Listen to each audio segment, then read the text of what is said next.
Kabanata 351 hanggang Kabanata 360. Kabanata 351. Noong sumunod na araw, pinayagan si Art na bumalik sa kanyang bansa nang walang anumang problema. Ngunit nagalit siya nang marinig na si Arman ang ginawang pansamantalang tagapamahala ng network. Mula nang una, may duda na siya kay Arman, at nakilala rin niya si Nicholas nang nasa templo ng Diyos ng Kidlat siya at natutunan ang ilang bagay tungkol sa kanya. Anumang ugnayan ang mayroon sina Sam at Arman, tiyak na hindi ito pagkakaibigan. Hindi pa rin niya sinasabi sa kanila na bumalik na sina Sam at ang mga kaibigan nito. Pumunta siya upang makipagkita sa kanila habang binabatikos ang katangahan ng mga opisyal na walang loika na itinalaga si Arman. Ngunit naramdaman niya na tila may talino sa pagsasalita si Arman para makuha ang pabor na ito mula sa iba't ibang grupo. Iniisip niya kung paano sinubukan ng lalaking ito na bisitahin ang bawat grupo at marahil ay gumamit ng lahat ng paraan, kabilang ang kanyang pagkakaibigan kay Sam, ang kanyang awtoridad sa templo ng Diyos ng Kidlat, at iba pa, para lokohin ang mga tagapamamahala. Nang tanungin ni Art mamaya, nalaman na si Arman ay gumamit ng lubos na emosyonal na paraan sa isa sa mga pinakamahinang grupo, na nagsasabing gagamitin niya ang lahat ng kanyang awtoridad sa templo ng Diyos ng Kidlat para humingi ng katarungan kung may mangyayari sa network para kay Sam. Hindi niya alam kung paano niya nagawang lokohin ang iba, ngunit naramdaman niya na tila medyo hindi kapanipaniwala. Gayunpaman, ang unang ginawa niya nang dumating siya rito ay alisin si Arman mula sa network. Matapos ipadala siya para gawin ang anumang gusto niya para sa templo ng Diyos ng Kidlat, tinanong ni Ark ang lahat at nalaman na nitong nakaraang 2 araw, sinubukan ni Arman na malaman ang lahat tungkol sa panloob na pagpapatakbo ng network. Ngunit sa kanyang kalungkutan, ang mga manggagawa ay lubos na tapat at magkakaugnay, hindi nila ibinahagi ang anumang impormasyon. Mamaya, sinimulan ni Ark na ayusin para bumalik sina Sam at ang mga kaibigan nito sa kanilang tahanan. Hindi siya gumamit ng alinman sa hayop kundi gumamit ng serbisyo ng tren. Hinarang niya ang isang buong kwarto at hindi pinayagan ang sinumang sumakay doon, at gumawa ng anunsyo na para ito sa mga sundalo na nakikipaglaban sa simbahan. Nakarating sila sa lungsod ni Sam sa loob ng 1 linggo. Gamit niya ang espesyal na kwarto para ligtas at tahimik na maabot nila ang lungsod ni Sam. Samantala, ang digmaan ay nagpapatuloy ng buong lakas. Matapos malantad ang kanyang pagbabago ng anyo at ang laro gamit ang hallucinogen, tila tinapon ni matandang tao ang kagandahang asal at hindi na gumagamit ng komplikadong estratehiya. Patuloy niyang ipinapadala ang mga pag-atake sa lahat ng maliliit na kapangyarihan at paminsan-minsan na pag-atake sa mga isla ng malalaking kapangyarihan. Samantala, ang 6 na malalaking kapangyarihan ay patuloy na naghahanap ng bilang ng mga lihim na pinto ng espasyo na inayos ni matandang tao sa loob ng kanilang mga teritoryo. At sa loob ng 1 linggong ito, sinuri rin nila kung anong uri ng hallucinogen ang ginamit ni matandang tao sa kanilang mga eksperto at nakakuha sila ng balita. Natagpuan nila sa mga talaan na tinatawag itong insensyang ginagabayan ng Diablo, isa sa pinakadakilang hallucinogen na natuklasan mula noong sinaunang panahon. Ito ay talagang isang nawawalang formula, at hindi nila alam na nagawang ibalik ito ni matandang tao. Ang insensyang ginagabayan ng Diablo ay isang hallucinogen na hinihimok ng espiritu. Kapag hininga ang insensyong ito sa tamang dami, ang espiritong tinawag ng insenso ay pumapasok sa mga espirito ng mga humihinga at ginagabayan sila sa tiyak na paraang gusto ng lumikha. Ito ay talagang isang lubhang mapanganib na hallucinogen, at kailangan ng lumikha ng napakataas na antas ng kontrol at pamamaraan na halos labag sa loika. Kailangan din nila ng dugo ng lumikha para gawin ito, at nagdudulot ito ng pinsala sa katawan at espirito ng lumikha. Naramdaman nila na nabaliw na si matandang tao para sa kapangyarihan ng basahin nila ito. Ang pinakakagulat na bagay tungkol sa kanya ay halos walang sinumang mula sa tore ng parmasyutiko ang kasangkot. Halos kalahati ng asosasyon ay pinatay pa nga niya. Tila nakuha niya ang buong ideya mula sa kanyang pakiramdam ng pagiging nakahihigit sa larangan ng medisina. Samantala, sa kanlurang kontinente, 2 araw matapos tahimik na umalis sina Sam at ang mga kaibigan nito patungo sa lungsod ni Sam, may tahimik na anunsyo sa mga empleyado ng lungsod na bumalik na si Sam at buhay siya, ngunit medyo nasugatan. Kailangan pa rin niyang humigit kumulang 1 buwan at kalahati para gumaling. Nang kumalat ang balita sa buong lungsod, agad itong narinig ng mga karaniwang tao matapos maipasa ng mga empleyado. May 2 magkasalungat na reaksyon ng mga tao sa publiko. Si Arman ay lubhang natatakot, habang si Sir Ona ay medyo nasasabik. Matagal na niyang hinihintay na tanungin si Sam mula nang makatakas siya, paano niya nalaman ang iniisip ng kanyang pamilya, ngunit hindi niya mahanap. Noong araw na iyon, gustong-gusto niyang makipagkita sa kanya, ngunit hindi niya alam kung saan kasalukuyang naninirahan si Sam. Sinabi nila na nagpapagaling pa rin siya sa isang lihim na lugar. Agad na kinuha ni Watt, Philip at Jack ang pamamahala at sinimulang suriin ang lahat ng bagay na nauugnay sa network. Narinig nila kay Art na lubhang masama ang sitwasyon nang kumalat ang mga alingaw-ngaw tungkol sa kawalan ni Sam. Ngunit sa kanilang kaiginhawahan, hindi marami ang komplikasyon, maliban sa ilang problema na dulot ng mga grupong ito.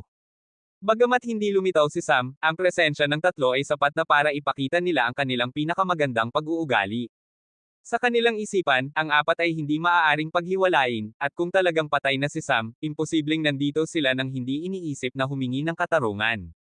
Kaya naman, medyo matatag ang network. Ang isang bagay na nag-alala sa kanila ay ang panghihimasok ni Ironman. Hindi nila inaasahan na si Ironman, isang ganap na dayuhan, ay makakapagtagumpay na gawin ang tungkulin ng tagapamahala. Bagamat pansamantala lamang, nakakainis pa rin. Nang tanungin nila ang mga opisyal at imbestigahan, ang tanging natanggap nila ay isang nag-aalinlangan na, akala ko iyon ang pinakamagandang ideya. Sinusubukang unawain ni Philip ang sitwasyon habang naglalakad-lakad sa buong lungsod. Pumunta siya sa restoran ni Maki para kumain. Habang kinakain niya ang kasiya siyang pagkain matapos ang mahabang panahon, napansin niya na may iba pang tao na umupo sa parehong mesa. Nagulat siya dahil umupo siya sa espesyal mong mesa na inilaan para kay Sam. Tumingin siya at nakita ang isang babae na mahigpit na tinutukoy sa waiter ang gusto niyang kainin. Agad na inihain ang pagkain at sinimulang kainin niya ng walang pagsasaalang-alang sa kagandahan at kagandahan na inaasahan ng lahat mula sa isang babae. Mamaya, napansin ng batang babae na may nakatingin sa kanya at tinignan siya ni Philip habang inilalapit niya ang plato sa sarili. Naramdaman ni Philip na tumatawa at nagkaroon ng pakiramdam ng pagkabalik sa nakaraan. Naramdaman niya na ang malamig na tingin ay katulad ng ibinigay sa kanya at sa mga kaibigan niya ni Sam noong ilang taon na ang nakalilipas sa nayon ng Love Rock. Inalis niya ang kanyang mga iniisip at sinimulang kumain. Lumakas ang loob ng babae matapos ibaba ni Philip ang tingin sa kanya. Ngunit makalipas ang ilang segundo, naramdaman niya na may kakaiba sa babae. Ngayon, nagbigay lang siya ng isang mausisa na tingin sa mukha nito at nag-isip ng malalim. Sa loob ng 5 minuto, nagkaroon siya ng ideya at lumawak ang kanyang mga mata sa pagtataka at kawalan ng paniniwala na may halong kasiyahan. Sir Ona, tanong niya ng maingat, nang walang ipinapakitang emosyon. Tumingin si Sir Ona sa kanya ng may kunot noo at agad na naging maingat. Lubhang maingat siya sa sinumang naghahanap sa kanya dahil posibleng mula sila sa sekta ng Usaine. Nakita ang kanyang maingat na ekspresyon, ngumiti si Philip at nagsabi. Ako ito, Philip. Maliit na palo. Biglang tinapon ni Sir Ona ang kanyang pag-iingat habang lumawak ang kanyang mga mata sa kawalan ng paniniwala. Ginamit niya ang mga salitang, maliit na palo, noong bata pa siya, iyon ang tanging bahagi ng kanyang alaala na walang sinumang nakaimpluwensya. At lubos niyang nagustuhan ito. May mahinang kalungkutan na nakatago sa kanyang malalim at malamig na mga mata. Maliit na palo. Tanong niya nang nag-aalinlangan habang sinusuri siya mula ulo hanggang paa. Laki ka na. Tanong niya ng lutang, hindi niya mahanap ang salitang, lumaki, kaya lumabas ito. Haha! Hindi napigilan ni Philip na tumawa sa mga salitang iyon, at mula noon ay nagsimula ang kanilang pag-uusap. Ngunit ito ay napakaikli lang. Magpinsan sina Philip at Sir Ona, at alam niya ito nang manirahan siya sa sekta ng Usaine, doon nagmula ang palayaw. Mayroon silang maliliit na alaala, tulad ng paglalaro ng magkapiling noong sila ay sanggol pa at ilang klase na kanilang kinuha ng magkapiling habang nagtatraining. Ilang taon lang sila nagkasama dahil agad na inilipat si Sir Ona sa isang espesyal na lugar para makatanggap ng espesyal na pagsasanay dahil sa kanyang espesyal na katangian. Mula noon hanggang ngayon, hindi na nagkita sina Philip at Sir Ona. Nang tanungin siya ni Sam tungkol sa kanya, hindi niya binanggit na nagkita na sila. Nakita niya lang ang larawan nito nang nasa templo ng Diyos ng Kidlat sila. Unang nakita niya ito sa pahayag ng hinahanap. Bukod pa rito, hindi niya inakala na magkikita sila sa ganitong sitwasyon. Kabanata 352. Matapos ang maikling pag-uusap, pareho silang naging tahimik at kumain na lang ng kanilang pagkain. Nagsimulang maging kawili-wili ang kapaligiran. Ngunit si Philip lang ang nakakaramdam ng kawalan ng kaiganhawahan, walang anumang nagpapabagabag kay Sir Ona habang kumakain siya ng parehong paraan. Ngunit muli, biglang huminto siya sa kanyang ginagawa at tanong. Kaibigan mo si Sam, hindi ba? Oo. Ngayong binanggit mo siya, binanggit ka rin niya noon. Paano mo siya nakilala? Nagkita kami minsan sa restorang ito. Gusto ko ang simulator ng pormasayo na nakuha niya mula sa mana ni Mer Ali. Mula sa kanyang ekspresyon, naintindihan ni Philip na hindi niya makukuha ang anumang detalye, kaya hindi na niya ito tinanong pa. Gusto kong makipagkita kay Sam. Biglang nag-ingat si Philip. Bagamat pinsan niya si Sir Ona mula noong bata pa, hindi niya alam kung ano na ang uri ng tao ngayon. Hindi siya sigurado kung maaari niyang dalhin ito kay Sam sa kasalukuyang panahon. Hindi niya makikita ang sinumang tao, hindi siya mabuti ang pakiramdam, mahinang sagot ni Philip na may layuning iwasan ang paksa. Ano ang nangyari sa kanya? Hindi mo ba narinig ang balita tungkol sa kanya? Narinig ko na nagtungo siya sa isang lihim na misyon. Lihim na misyon. Sinong nagsabi? Isang lalaki mula sa templo ng Diyos ng Kidlat. Nakatira siya sa kanyang tahanan ng ilang panahon. Si Arman. Nag-isip si Sir Ona ng sandali at tumango. Sa tingin ko oo. Nalito si Philip kung bakit ginawa ni Arman ang ganitong bagay. Mula sa sinabi ni Sam, si Arman ang paulit-ulit na nagbenta sa kanila sa paksayon ng hayop. Kaya naman, bakit niya itatago ang kanilang pagpunta sa paksayon ng hayop? Bukod pa rito, napansin din niya na may kakaiba sa pagsasalita ni Sir Ona. Hindi siya nagliligalig o sinusubukang kumuha ng anumang impormasyon mula sa kanya. Direkta siya, masyadong direkta sa katunayan, at naramdaman niya na kakaiba ang sitwasyon. Gusto niyang malaman kung siya lang ang nag-iisip nito o totoo talaga, kaya tinanong niya muli. Kaya naman, bakit sinabi sa iyo ni Arman ito? Tinanong ko siya.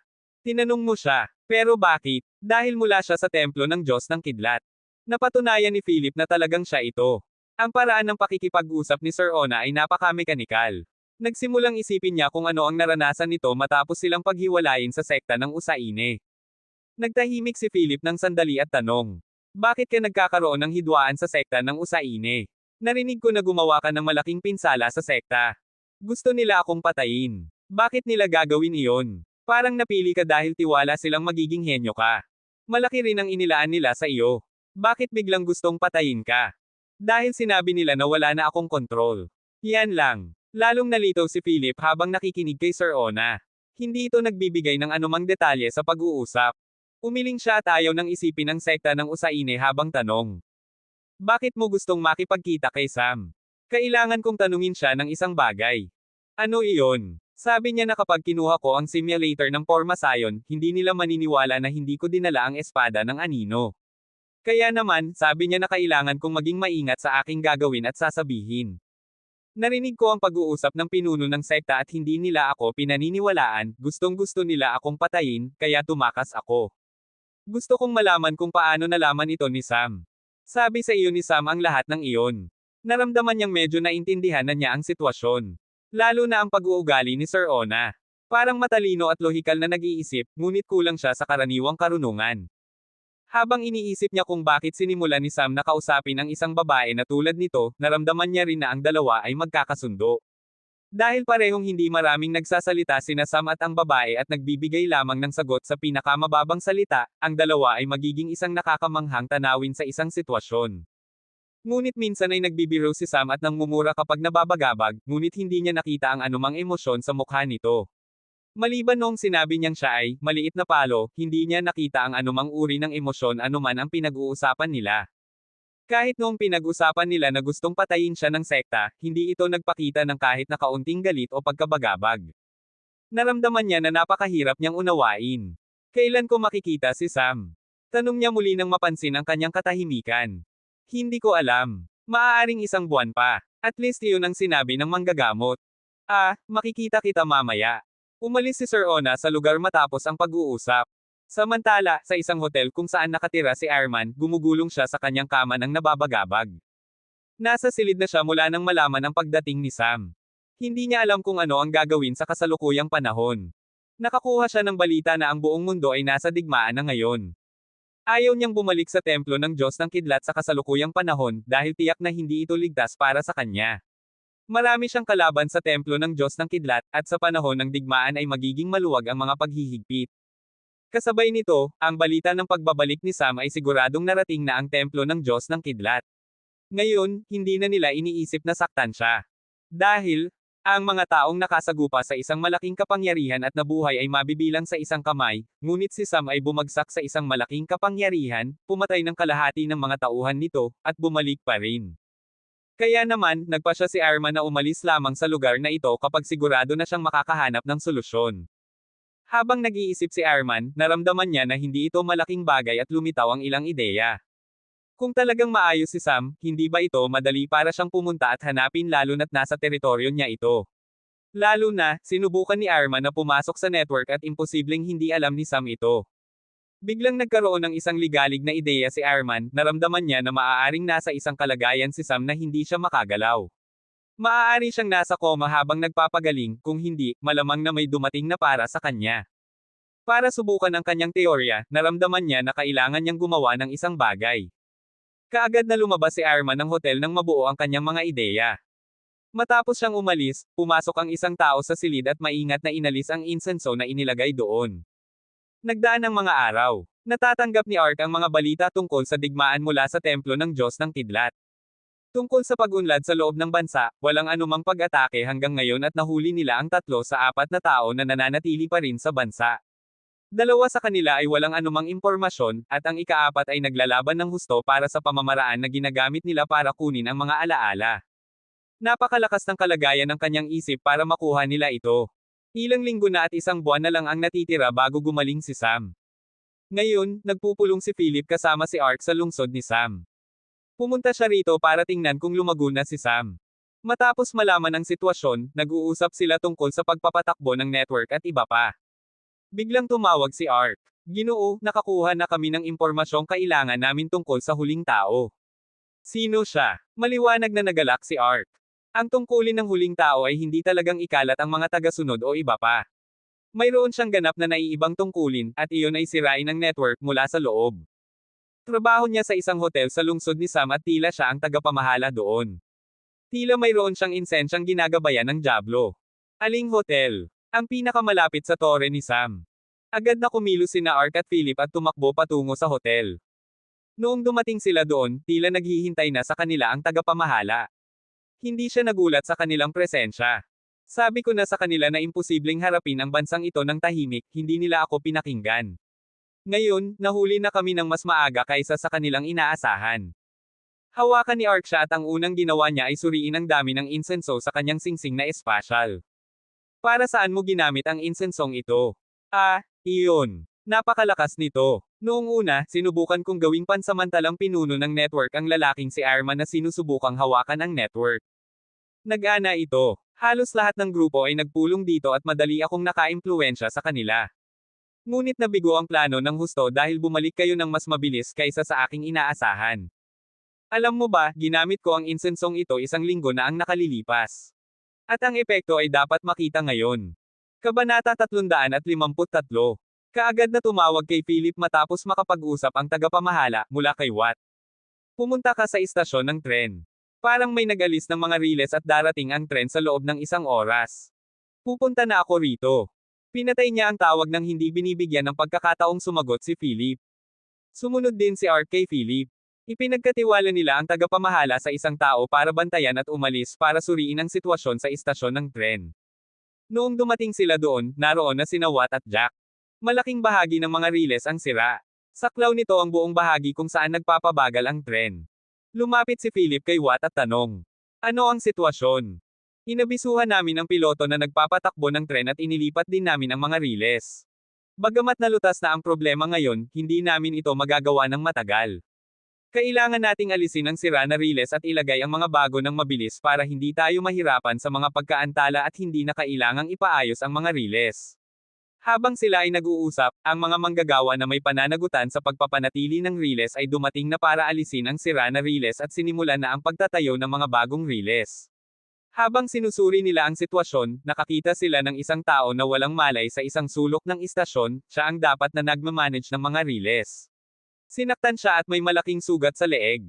Ipinadala siya sa manggagamot at naghihintay sila ng sagot habang pumunta si Watt sa tore para suriin ang pagsubaybay.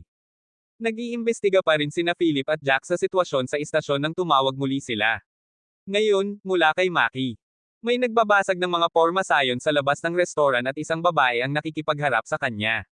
Sa tingin ko nakausap mo na ang babae na iyon. Kaya naman, akala ko baka gusto mong pumunta rito at suriin ang sitwasyon. Umalis sina Philip at Jack at inilagay ang gawain kay Ark.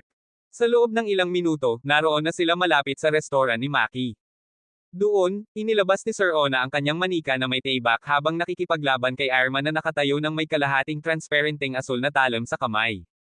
Parehong nasa matinding labanan. Si Sir Ona ay ganap na umaatake at si Ironman ay patuloy na umiiwas.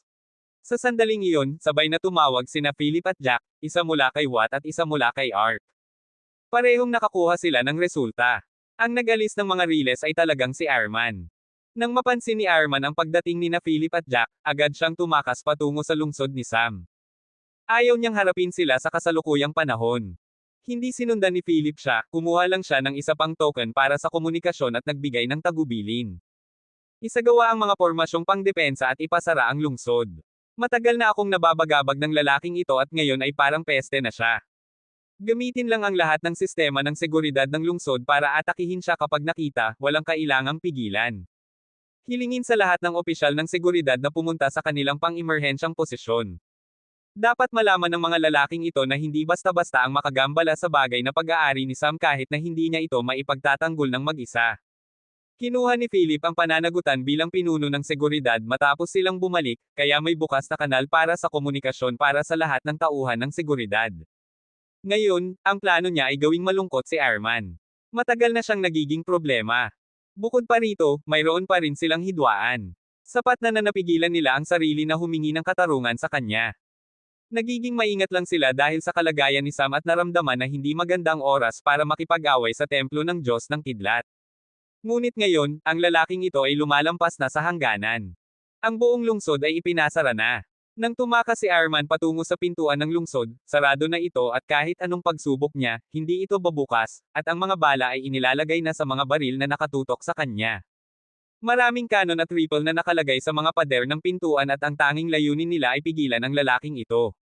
Bumalik si Philip kay Art na may lahat ng impormasyong kailangan nila sa kasalukuyan. Ang nagpasigawa kay Ironman ay ang tagapamahala. Gumamit siya ng hallucinogen para hulihin siya at gumawa ng kaguluhan sa lungsod. Binasa ni Philip ang lahat ng detalye ng gamot at dapat niyang sabihin na talagang kahanga-hanga ang gamot. Ang gamot ay nagpamaliit sa higit sa 10 nagtataglay ng kasanayan na realidad at hinuli sila para huwag gumalaw ng ilang minuto. Hindi nakakagulat na ang gamot ay maaari ring kontrolin ang isang nagtataglay ng malaking realidad para gumawa ng mga bagay pagkatapos ng isang linggo. Sinagot ni Ark ang nahuli para makuha ang impormasyong kailangan niya, ngunit walang maraming nakuha. Ang tagapamahala ay isang karaniwang miyembro ng simbahan at dinala lamang dahil sa kanyang kasakiman, hindi siya isang mangmang na kultista at walang kakayahang kunin ang mga tagasunod at taasan ang kanyang kakayahan. Ang tanging kapaki-pakinabang na bagay na alam niya ay ang lokasyon ng isa sa mga pinto ng espasyo. Agad na ipinadala ni Ark ang isang koponan na pinamumunuan ni Vickers para sirain ang pinto ng espasyo ng mabilis. Matapos ayusin ang lahat, gumawa ng anunsyo si Philip sa lungsod para hindi matakot ang mga tao sa pagsasara at paghahanap kay Ironman. Para kalmeyan ang mga mamamayan, ginamit niya ang pangalan ni Sam. Mula noon, nagsimulang kumalma ang mga mamamayan at manggagawa. Nagpasaya rin sila kay Ironman dahil sa katangahan niyang makagambala sa mga kaayusan ng lungsod. Habang tinutugunan ni Philip ang mga kahihinatnan at sinusubaybayan si Ironman na nasa laro ng pusa at daga kasama ang seguridad ng lungsod, may isa pang problema na dumating sa kanya. Ito ay walang iba kundi si Sir Ona. Gusto kong makipagkita kay Sam. Hindi pa isang buwan mula nang nagkita tayo at sinabi kong kailangan ng mahigit isang buwan bago niya makita ang sinumang tao. Hindi pa siya makakapagkita ng sinumang tao sa kasalukuyan. Ngunit gumawa ka ng anunsyo na nagbigay ng pahayag si Sam para hulihin si Ironman. Ginawa ko lang iyon para kalmeyan ang mga mamamayan. Mukhang lubhang nalito si Sir Ona. Ngunit hindi binigyan ni Philip ng pagkakataong sumagot at nagpatuloy sa pagsasalita. Alam ko kung ano ang sasabihin mo. Bakit ko kailangang gawin iyon para kalmeyan ang mga mamamayan, hindi ba? Tumango si Sir Ona. Hinawakan ni Philip ang kanyang mukha at sinabi. Mahal kong pinsan na si Sir Ona, minsan ang lakas ay hindi lamang katumbas ng kakayahang lumaban. Bagamat hindi pinakamataas ang kakayahan ni Sam sa lungsod, napatunayan niya na kayang niyang patayin sila lahat kung gusto niya. Bukod pa rito, kalahati ng mga mamamayan na manggagawa ng lungsod ay iginiaga lang siya dahil ginawa niyang mas mabuti ang kanilang buhay. Paano mo hindi naiintindihan ito? Ano ang itinuro sa iyo ng sekta ng Usaine nitong mga taon? Hindi mo man lang maunawaan ang mga pangunahing bagay na ito. Maraming ibang bagay ang itinuro sa akin tulad ng sining, paggawa ng manika, porma sayon. Tigil. Habang siya ay magpapatuloy, hinarang siya ni Philip. Naiintindihan ko na kung bakit ka naging ganito. Marahil ay hindi ka nakipag-usap ng maayos sa sinumang tao. Sampay ng walang kabuluhang pinuno ng sekta. Talagang magaling siyang sirain ang buhay ng mga tao. Natapos doon ang pag-uusap at biglang tanong muli si Sir Ona. Nagsisinungaling ka ba na hindi makakapagkita si Sam ng sinumang tao? Hindi ba mali na gamitin mo ang kanyang pangalan ng walang kanyang pahintulot? Something. Muntik nang magmura si Philip. Kung hindi niya malayang naiintindihan ang kalagayan niya noon sa sekta, gagawin niya ito. Nag-isip siya ng sandali at tumawag kay Watt at Jack. Mga kaibigan, pumunta kayo sa silid ni Sam sa tore. Dadalhin ko ang isang tao rito para makita si Sam. Dinala niya si Sir Ona sa tore at pumunta sila sa silid ni Sam. Kaagad na nagulat si Sir Ona nang makita ang kalagayan ni Sam. Akala niya ay nasugatan lang ito at ayaw makipagkita sa sinumang dayuhan hanggang sa gumaling, ngunit hindi niya inakala na nasa koma ito. Ngayon, malaki nang lumabo ang mga itim na bahagi at ganap ng sarado ang mga sugat sa dibdib ni Sam. Ang buong katawan ay nagpapakita na ng mga normal na palatandaan. Kabanata 354. Inilagay ni Sir Ona ang kanyang kamay kay Sam at isinara ang mga mata. Naramdaman niya na kakaiba ang kalagayan ni Sam at naging mausisa. Ang tatlo ay naging lubhang maingat at ibinuhos nila ang kanilang presensya. Kapag may isang pagkakamali o tanda ng pagkakamali mula kay Sir Ona, papatayin nila ito agad. Matapos ang ilang minuto ng katahimikan, inalis ni Sir Ona ang kanyang kamay at sinabi. Sinusubukang tanggapin ng katawan niya ang lakas ng anino. Ang kanyang kamalayan ay masyadong abala para kontrolin ang sariling katawan, abala siya sa pagkontrol at paggabay sa lakas ng anino. Maaari pa siyang makakuha ng bagong antas bago matapos ang proseso. Ang problema ay ang lakas ay nakatuon sa mga tiyak na lugar, kaya nagtatagal ang proseso. Lubhang nagulat ang tatlo dahil iyon din ang sinabi ng manggagamot mula sa silangang kontinente. Tungkol sa manggagamot mula sa kanlurang kontinente, hindi nila pinayagan itong makita si Sam. Kung sakaling maging sakam ang manggagamot at gumawa ng isang bagay kay Sam para makakuha ng mas malaking bahagi sa network, malalagay sila sa malaking problema. Ngunit hindi nila inaasahan na tumpak na maipapahayag ni Sir Ona ang problema ni Sam sa pamamagitan lamang ng isang pagmamasid. Habang sila ay nagproseso ng kagulatang ito, nagpatuloy si Sir Ona. Sa tingin ko matutulungan ko siya. Matutulungan mo siya. Manggagamot ka ba? Tanong ni Watt nang may pag-aalinlangan. Umiling si Sir Ona. Hindi ako manggagamot, ngunit hindi natin kailangan ng manggagamot para tulungan siya. Kailangan lang nating gawing mas mabilis na kumalat ang lakas ng anino sa buong katawan para mas mabilis niyang matuno. Paano mo magagawa iyon? Tanong ni Philip ngayon. Alam niyang malamang na ayaw pakinggan ni Watt ito dahil sa kanyang labis na pagiging protektibo, kaya nagpasya siyang tanungin siya. Madalali lang. Kailangan ko lang lumikha ng maliit na porma sayon na siya ang sentro at hayaan na ang nakaharang na lakas ay pantay na kumalat sa tulong ng porma sayon.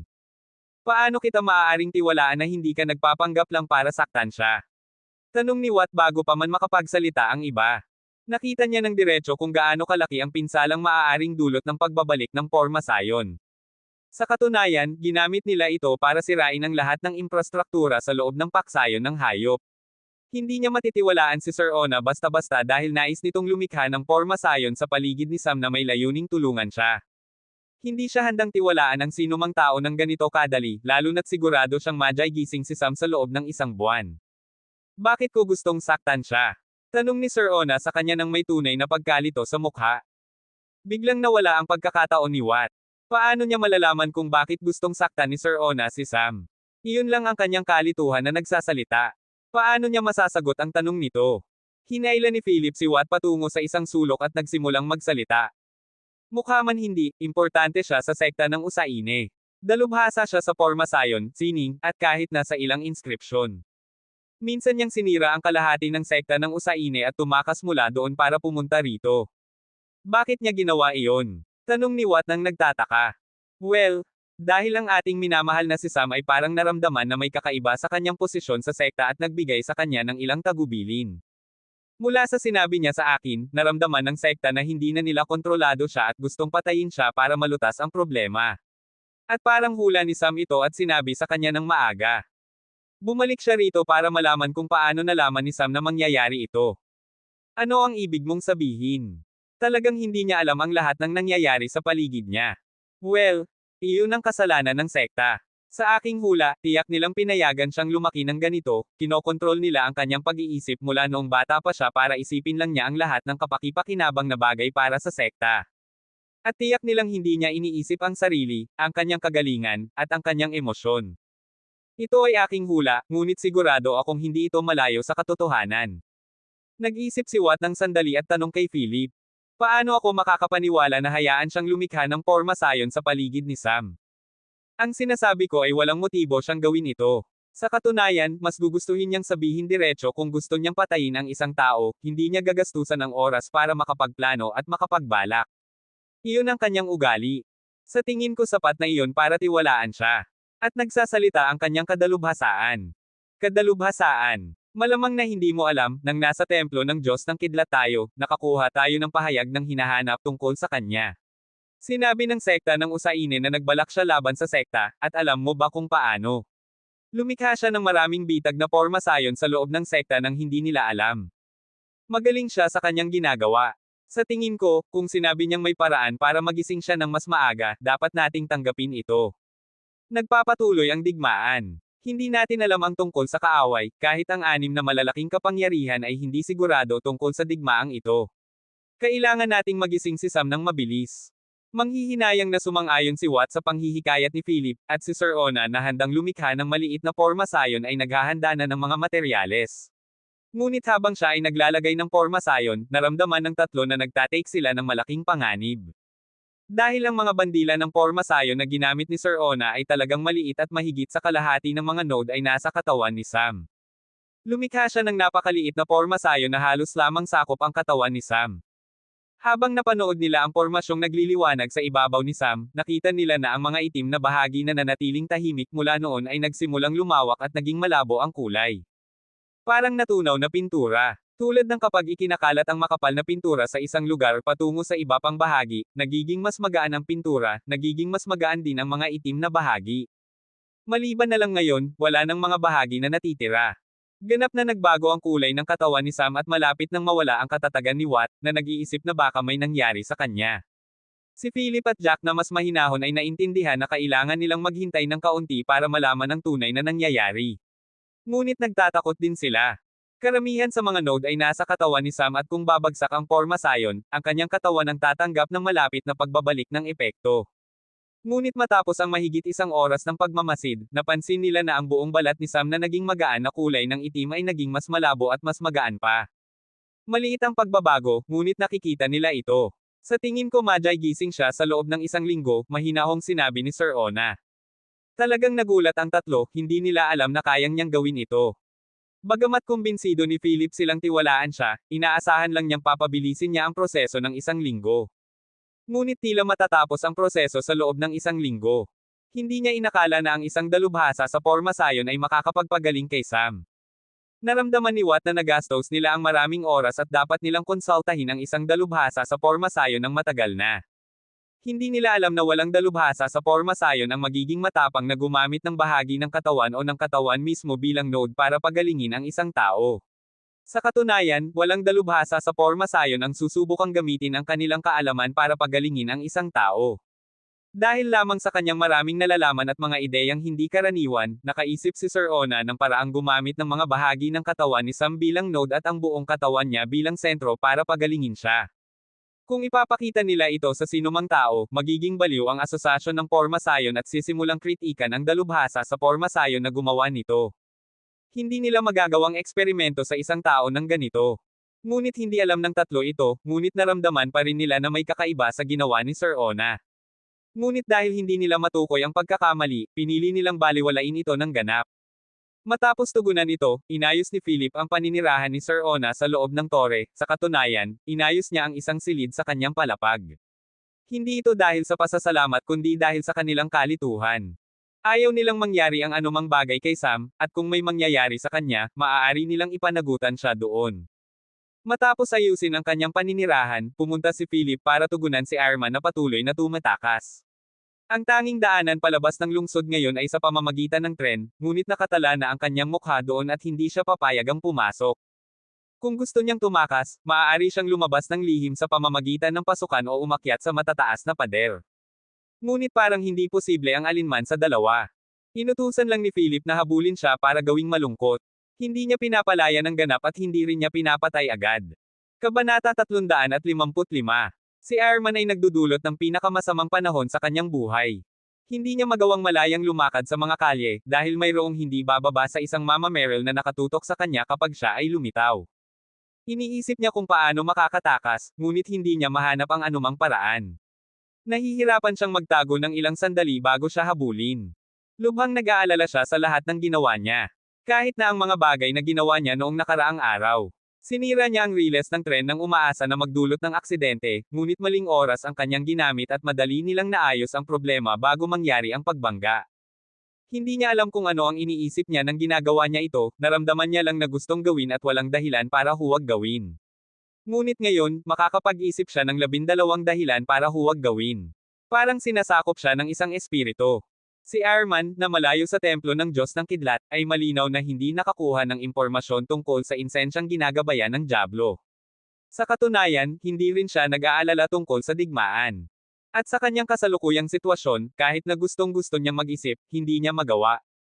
Sa susunod na linggo, sa loob ng kanlurang kontinente, si Arman ay parang daga sa alkantarilla. Nakatira siya sa mga madilim na sulok at halos walang pahinga. Anumang oras, ang kanyang lugar ng pahinga ay matutuklasan sa loob ng 3 oras. Sinuri ni na Philip, Jack at Watt si Sam. Ang kulay ng kanyang mukha ay halos bumalik sa normal at ang antas ng kanyang lakas ay mataas din dahil sa pagsipsip ng mga itim na bahagi. Ang kanyang balat ay halos bumalik na sa normal. Maliban sa malalaking galos ng 2 kadena na may talim sa itaas ng kanyang dibdib, ang kanyang katawan ay pareho na tulad ng dati bago ang insidente. Sa nakalipas na linggo, maraming nangyari. Nakarating sina Philip at Jack sa rurok ng malaking realidad. Matagal na nilang tinatahakin ang hangganan para sa pag-unlad na ito. Ngunit dahil sa kanilang paglalakbay, hindi nila nagawang tumutok sa paglilinang. Ngayon lang sila nakakuha ng libreng oras. Nakarating na rin si Watt sa rurok ng malaking realidad ng ilang sandali bago ang dalawa at tila isang hakbang na lang ang layo niya para maabot ang realidad ng pagkabuo. Sa kasalukuyan, ang balita tungkol sa pagbabalik ni Sam ay ipinadala na sa templo ng Diyos ng Kidlat, ngunit hindi sila tinawag na bumalik para sa ilang dahilan. Mukhang abala sila sa digmaan para alalahanin sila. Sa sandaling iyon, ang tatlo at si Ark ay nakaupo ng magkasama sa isang silid habang binabasa ang mga ulat tungkol sa digmaan na binabasa ng isang tao sa palasyo ng imperyo. Sa loob ng isang linggo, malaking pagbabago ang nangyari sa digmaan. Sa katunayan, nagawang harapin ng simbahan ang 2 maliliit na kapangyarihan at kinontrol nila ito. Hindi nakapasok ang malalaking kapangyarihan sa sitwasyon dahil ang 2 pinakamalapit na malalaking kapangyarihan na sekta ng Usaine at Paksayo ng Hayop ay inatake ng simbahan sa kasalukuyan. Ngunit ang mga pag-atake ay maliit at hindi nagtagal, ibinunyag pa nila ang 2 pinto ng espasyo na inilagay ng simbahan sa parehong lugar. Bagamat maaaring may iba pang pinto, itinuturing pa rin itong pagkatalo para sa kanila na malantad sa isang pagsubok na pag-atake at mablock. Ngunit hindi ito maaaring kalkulahin ng ganito at maaaring sabihin na nanalo ang simbahan dahil ang 12 pari nito na mga naghahanda ng paglampas sa realidad nang magsimula ang digmaan, 8 sila ang naging naglampas sa realidad habang nagpapatuloy ang digmaan. At pareho rin ang sitwasyon para sa 2 maliliit na kapangyarihan. Para sa bawat maliliit na kapangyarihan, nagpadala ang simbahan ng 12 pari at 16 na sila ang naging naglampas sa realidad. Ang 16 na ito ang dahilan ng pagkatalo ng 2 maliliit na kapangyarihan. Ang bagong lupain at bagong malalakas na naglilinang ay kanilang nakukuha. Ngunit hindi walang pagkatalo ang simbahan. Naramdaman ng sekta ng Usaine at Paksayo ng Hayop na may kakaiba sa mga pag-atake na ginawa sa kanila at doon lang nila napagtanto na nilalaro sila. Kaya naman, mabilis silang tumugon at sinuri ang sitwasyon sa isa pang maliliit na kapangyarihan at nagawang pigilan ang pagsalakay ng simbahan sa 2 maliliit na kapangyarihan. Mabilis silang tumugon at ganap na inalis ang simbahan. Ngunit nitong mga nakaraang araw, sinubukan ng simbahan na bawiin ang kanilang kalamangan sa maliliit na kapangyarihan kung saan sila inalis. Doon, nagsimulang umatake ang 16 na bagong naging naglampas sa realidad. Sa katunayan, lahat ng maliliit na kapangyarihan ay dapat na malutas sa loob ng 1 linggo, ngunit nabigo sila dahil mas mabilis na natapos ang pulong sa gitnang kontinente kaysa sa inaasahan at mas mabilis ang pagtugon ng mga maliliit na kapangyarihan kaysa sa kanilang inaakala. Matapos hulihin ang matandang tao, hindi na siya nag-alala sa estratehiya at sumunod na lang sa matagal ng labanan sa mga maliliit na kapangyarihan at sa pagitan nito, nagpapadala siya ng 1 o 2 unit ng mga tagasunod sa alinman sa malalaking kapangyarihan. Sa madaling salita, lubos na nakatuon ang simbahan sa mga lugar malapit sa gitnang kontinente. Matapos nila basahin ang ulat, pinag-uusapan ni Ark at Philip ang mga bagay tungkol sa digmaan at kung paano nila dapat tugunan kung may biglang sitwasyon. Ang kanilang pangunahing problema ay ang mga tagasunod ng simbahan na mga sundalo na nasa unang hanay ay kasalukuyang lahat ay naglilinang sa malaking realidad. Maaaring harapin ng mga maliliit at malalaking kapangyarihan sila, ngunit magiging malaking problema ito kung ang imperyo ay inatake sa parehong paraan. Hindi maraming sundalo na naglilinang sa malaking realidad kumpara sa malalaking at maliliit na kapangyarihan. Sa katunayan, ang mga naglilinang sa malaking realidad ay hindi kahit na sundalo sa hukbo ng imperyo, mayroon silang tungkulin na hindi bababa sa pinuno ng rehimento. Habang pinag-uusapan ni Ark at Philip ang lahat ng salik na ito. Sa eksaktong sandaling iyon, pumasok ang tagapaglingkod at sinabi, "Mga ginang at ginoo, ang mga tagasunod ng simbahan ay sumasalakay sa pamamagitan ng kagubatan sa kanlurang bahagi ng imperyo at ang hilagang lupain ng yelo ay nagulat din na inatake sila ng mga tagasunod ng simbahan. Ang mga sundalo ay tila lahat ay naglilinang sa yugto ng baguhan. Naghihintay sila ng inyong utos. Sabihin sa kanila, maging depensibo, huwag hayaan silang pumasok sa lungsod at kung walang ibang paraan, hilingin sa kanila na gamitin ang mga kanon ng epekto." Tungkol sa hilagang lupain ng yelo, ano ang eksaktong sitwasyon? Magaling nilang pinagtatanggol ang kanilang sarili at sinabi nila na ang unang alon ng mga tagasunod na dumating ay walang banta sa kanila, ngunit medyo natatakot sila sa mga bagong mananakop at tila naghahanap sila ng pinto ng espasyo. Ipadala ang isang rehimento sa hilagang lupain at hilingin sa kanila na manatiling matapang. Kung makakahanap sila ng anumang pinto ng espasyo, hilingin lang sa kanila na atakihin ito mula sa malayo, halos imposibleng harangan ito ng walang kaalaman sa porma sayon. Matapos ibigay ang mga tagubilin, lumalim ang pag-iisip ni Ark. Iniisip niya kung bakit biglang inatake ang imperyo. Iniisip din ito ni Philip. Nakatuon ang simbahan sa pagkuha ng mga maliliit na kapangyarihan at kahit na nakikipaglaban sa malalaking kapangyarihan. Ang paksayo ng hayop at sekta ng Usaine ay nakatuon din sa simbahan. Sinusubukan din nilang bawiin ang kanilang mga bansa. Ngunit sa kasalukuyan, dapat na nakatuon ang simbahan sa kanilang lakas sa mga posisyong iyon. Habang sila ay nag-iisip, sa tore ni Sam, sa loob ng kanyang silid. Ang kulay ng katawan ni Sam ay bumalik sa orihinal at may mahinang itim na usok na lumalabas sa kanya. Ang kanyang buong katawan ay nagsimulang kumilos ng kaunti habang lumalabas ang usok sa mga butas ng kanyang balat. Nagsimulang magbago ang kanyang katawan habang ang madilim na lakas ng elemento ay kumakalat sa kanyang buong katawan. Sa loob ng kanyang katawan, malapit sa kaluluwa at kahit na sa kanyang kamalayan, ang nakakapagkabalisa na lakas ng anino ay halos nawala. Dahil sa porma sayon ni Sir Ona, ang lakas ng anino sa mga bahagi na kumalat sa kanyang buong katawan ay malinaw na natanggap. Kahit ang sira sa kaluluwa ay ganap na nawala. Ngunit ang ginawa ni Sir Ona ay may ilang epekto, dahil ang lakas ay kumalat sa buong katawan, maraming bakas ang natitira sa mga hibla ng kalamnan at ngayon ay sinasadyang sinusubukang matuno ni Sam sa pamamagitan ng pagsubok na pagsasama ng anino. Samantala, si Arman na tumatakbo sa lungsod, sa wakas ay dumating sa lugar ng pabrika at napansin niya na isang pabrika ng lokomotibo ay hindi gumagana. Kaya nagpasya siyang tumakas doon. Habang nagpasya siyang magtago doon para sa kasalukuyan, nagpadala na si Philip ng utos na hulihin siya. Nagpasya siyang tapusin ang laro ng pusa at daga, dahil nakikita niyang lalong nagiging desperado si Arman. Pinamamahalaan niya ang paghuhuli kay Arman at sinusubukan pa rin ni Art na maunawaan ang sitwasyon. Ngunit sa sandaling iyon, biglang tumawag sa Art at sa kanyang tagapaglingkod. Ang pangunahing nilalaman ng balita ay ganito. Matapos ang pagsubok na pag-atake noong umaga sa kanlurang at hilagang bahagi, ang imperyong arian ay inatake ng simbahan. Lumalabas ang mga tagasunod mula sa kagubatan. At sa kasalukuyan, mahigit sa 50 lungsod ang direktang inatake at para lalong lumala ang problema, tumawag muli kay Philip at sinabi na ang mga tagasunod ng simbahan ay lumalabas ng walang anumang dahilan malapit sa lungsod ni Sam. Doon lang nila naintindihan ang isang bagay. Hindi lamang nagpapasya ang simbahan na gamitin ang kanilang lakas sa kanila, gumagamit din sila ng mga 100 pinto ng espasyo mula sa kung saan para salakayin ang kanlurang imperyo. Kabanata 356. Si Philip ay patungo sa paghuhuli kay Arman kasama ang isang koponan, habang si Ark ay naghahanda para bumalik sa puno ng imperyo para mas maayos na ayusin ang mga tropa. Ngunit sa sandaling iyon, tumawag sila tungkol sa biglang paglitaw ng mga tagasunod ng simbahan mula sa kung saan. May kabuuang 50 lungsod ang inatake, at ang lungsod ni Sam ay isa sa pangunahing target. Ang mga gwardya ng lungsod na may pananagutan sa pagbabantay sa mga pader ng lungsod ay may iisang ulat lang, daan-daang taong nakasuot ng puting damit ang nakapalibot sa lungsod mula sa lahat ng direksyon. Si Philip na malapit nang habulin si Arman ay tumigil at nagbago ng isip. Sigurado siyang hindi makakatakas si Arman, ngunit para makasigurado, nagbigay siya ng isa pang utos. Isara ang mga pintuan ng walang tao na pabrika at ikulong siya doon. Huwag buksan hanggang sa magbigay ako ng utos. Sa mga salitang iyon, umalis siya kasama ang mga gwardya ng lungsod. Ang unang ginawa nila nang makarating sa mga pader ng lungsod ay tingnan kung gaano karami ang kalaban. Nang makita niya ito, nagulat siya. Hindi niya inaasahan na makakita ng napakaraming tao sa labas ng mga pader na bulag na umaatake. Mahigit sa 2,000 tao ang bilang mula sa lahat ng direksyon. Nahulaan na ni Philip kung paano sila nakarating.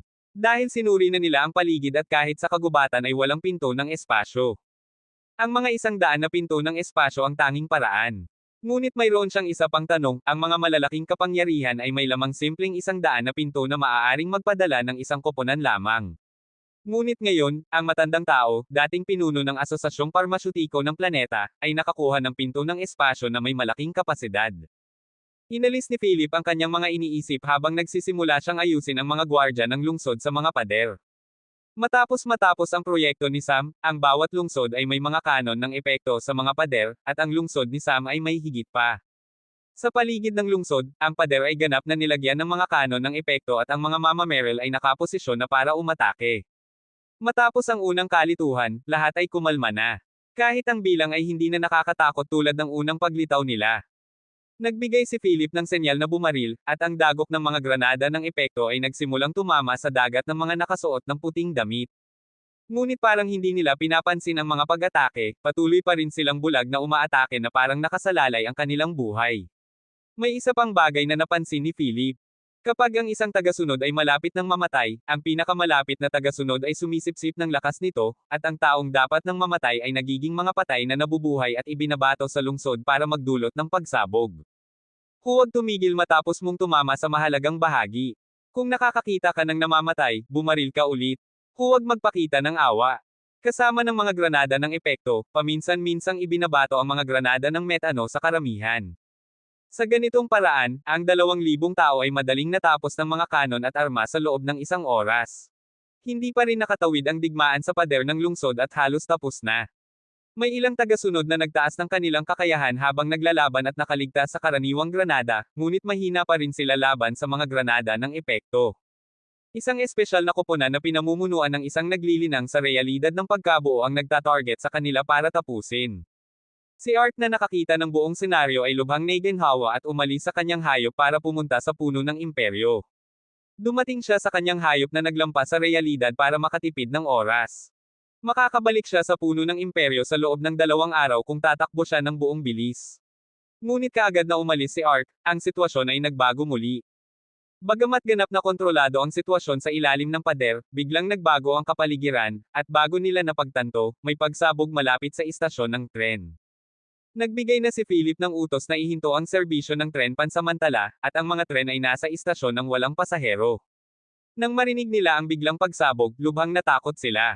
Si Watt na pinakamalapit sa istasyon ay sumakay sa Silverwind para tingnan ang sitwasyon, at nang makarating doon, nakumpirma niya mga palatandaan ito ng pagsabog ng mga patay na nabubuhay.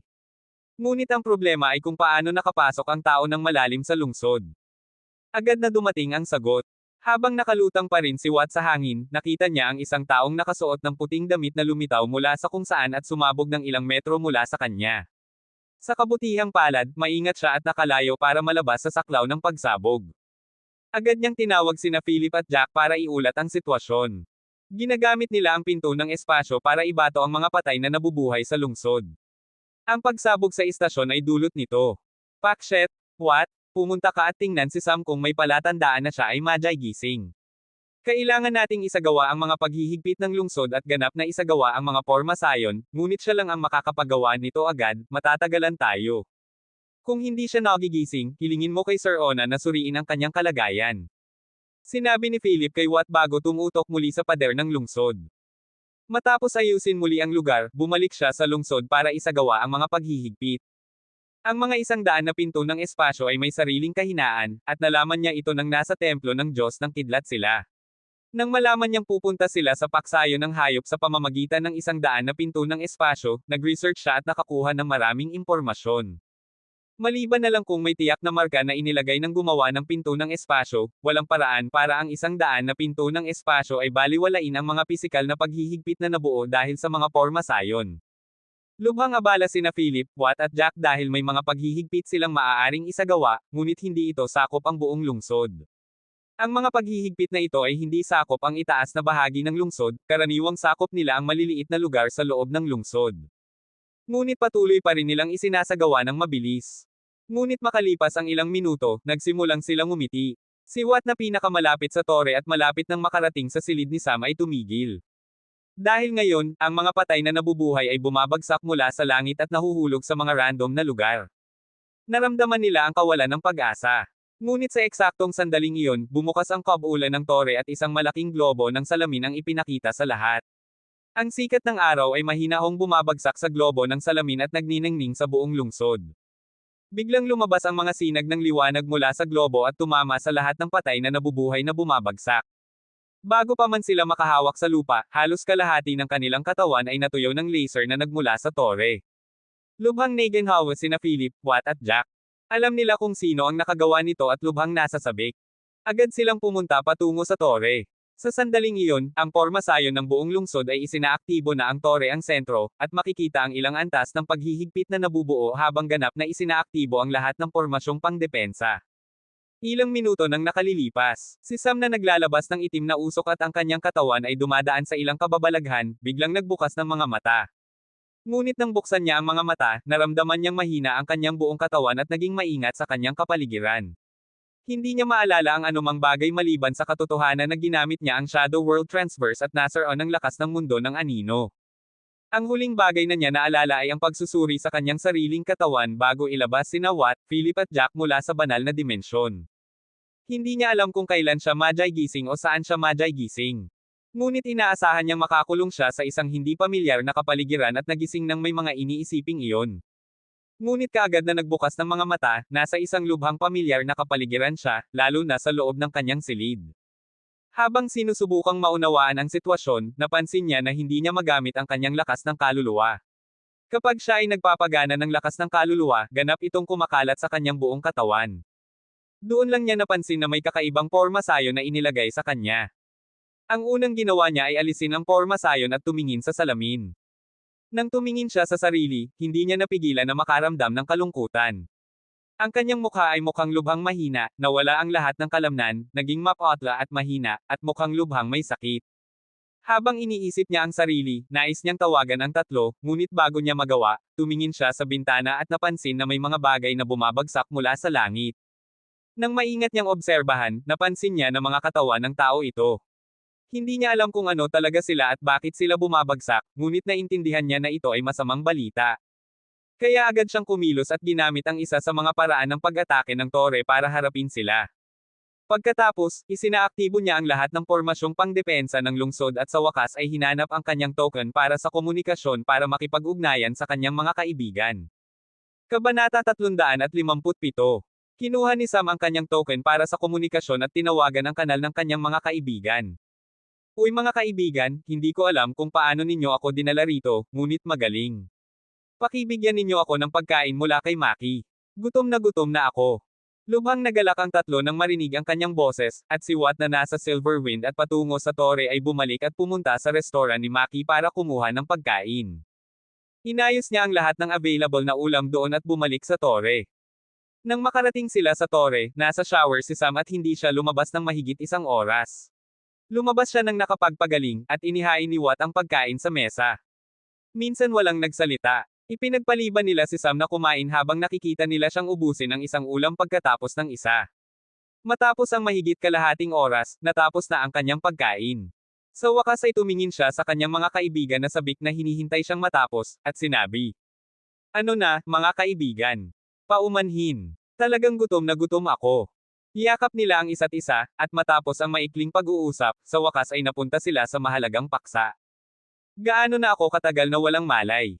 Paano ninyo ako dinala rito?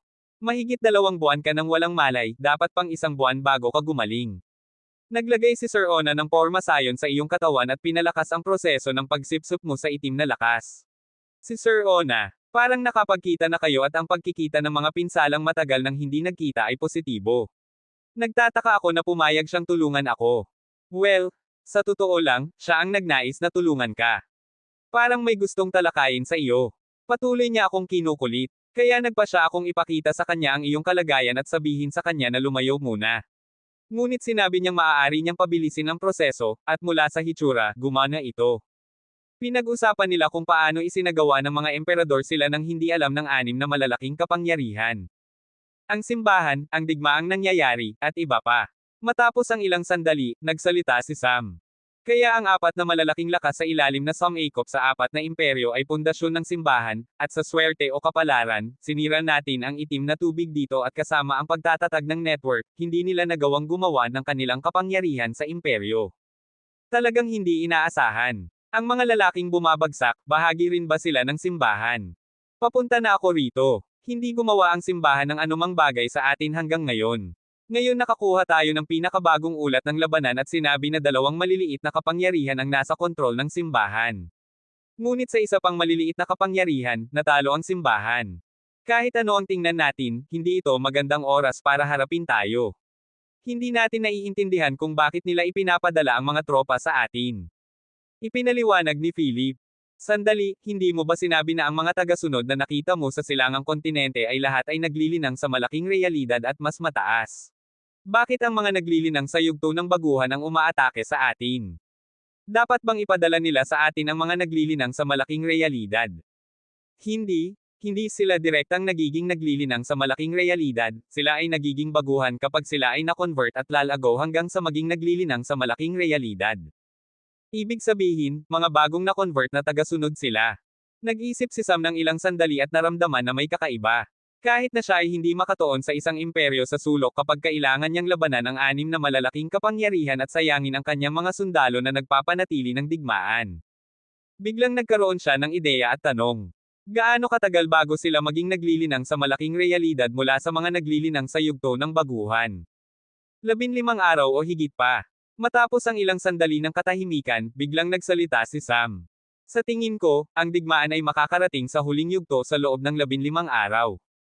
Ano ang ibig mong sabihin? Kung ako ang matandang tao, may isang dahilan lang kung bakit ko ipapadala ang mga bagong na-convert na tagasunod dito. Dahil laban siya sa malalaking kapangyarihan, kailangan niya ng lahat ng lakas na makukuha niya, ngunit ang mga mandirigma sa yugto ng baguhan ay hindi gaanong kapaki-pakinabang laban sa isang malaking kapangyarihan. Dahil ginagamit nila ang mga naglilinang sa malaking realidad bilang karaniwang sundalo. Ngayong sinakop niya ang dalawang maliliit na kapangyarihan, magkakaroon ng dagdag na mga bagong tagasunod, at para magamit niya sila, kailangan niya ng hindi bababa sa 15 araw. Karaniwan, ang 15 araw ay hindi matagal, lalo na ngayon na malinaw na ipinapakita ng anim na malalaking kapangyarihan na gustong nila ng mahabang labanan.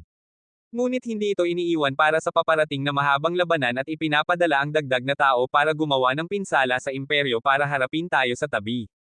Ito ay nangangahulugan lamang ng isang bagay, hindi nakikita ng matandang tao na kailangan niya ang mga dagdag na 1,000 sundalo sa susunod na 15 araw. Ipinaliwanag ni Sam ang kanyang hula, at ang iba ay nag-isip din sa parehong direksyon. Kahit na ang sinabi ni Sam ay mukhang malayo sa katotohanan, may katuturan ito. Tawagan si Ark at ipaalam sa kanya ang ating iniisip at tingnan natin kung makikinig ang templo ng Diyos ng Kidlat sa kanyang hula, sinabi ni Sam kay Philip, na tumango at umalis para tumawag. Makalipas ang ilang minuto, bumalik siya at sinabi. Si Ark ay kasalukuyang patungo sa imperyo. Sa tingin ko ay naglalakbay siya ng napakabilis, hindi ko maabot ang kanyang aparato para sa komunikasyon. Sige, makikipag-usap tayo sa kanya kapag nakarating na siya sa imperyo. Gayunpaman, ano ang mayroon tayo tungkol sa simbahan at sa mga tagasunod nito? Nahuli natin ang isang tagapamahala ng hotel na lumabas na miyembro ng simbahan, ngunit hindi siya tagasunod o anuman, siya ay isang karaniwang tao na ibinente dahil sa kasakiman. Bukod pa rito, nahuli ni Ark ang ilang tagasunod at nasa pagkakakulong pa rin sila. Ipinadala niya ang ilan dito dahil sinabi ninyong Magi gising ka ngayon, kung hindi dahil sa pag-atake ng simbahan, narito na siya. Kaya ano ang hinihintay natin? Tingnan natin kung ano ang makikita natin mula sa kanilang katawan. Ang mga tagasunod ng simbahan ay magiging problema kahit na may porma sayo ng lungsod kung patuloy silang sesabog.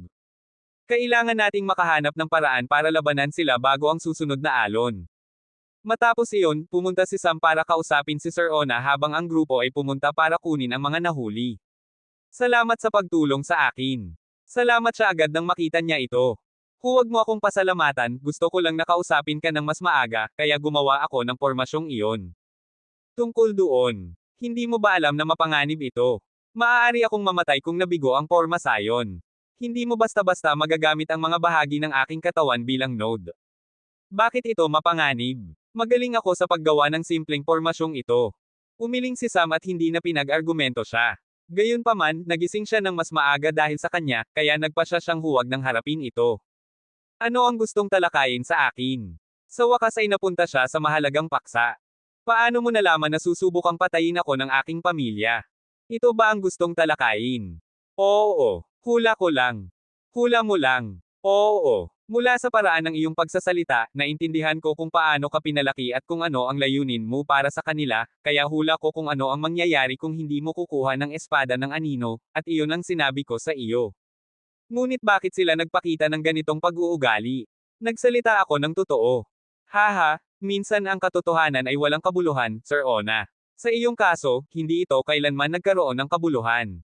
Hindi ka talagang inaalala nila, para sa kanila, ikaw ay isang mahalagang ari-arian na gustong kontrolin, at para makamit iyon, iniharap nila sa iyo ang isang magandang kasinungalingan at ginawa mong buong buhay mong iniisip na ang pinakamagandang bagay sa iyong buhay ay ang pagtatrabaho para sa kanila.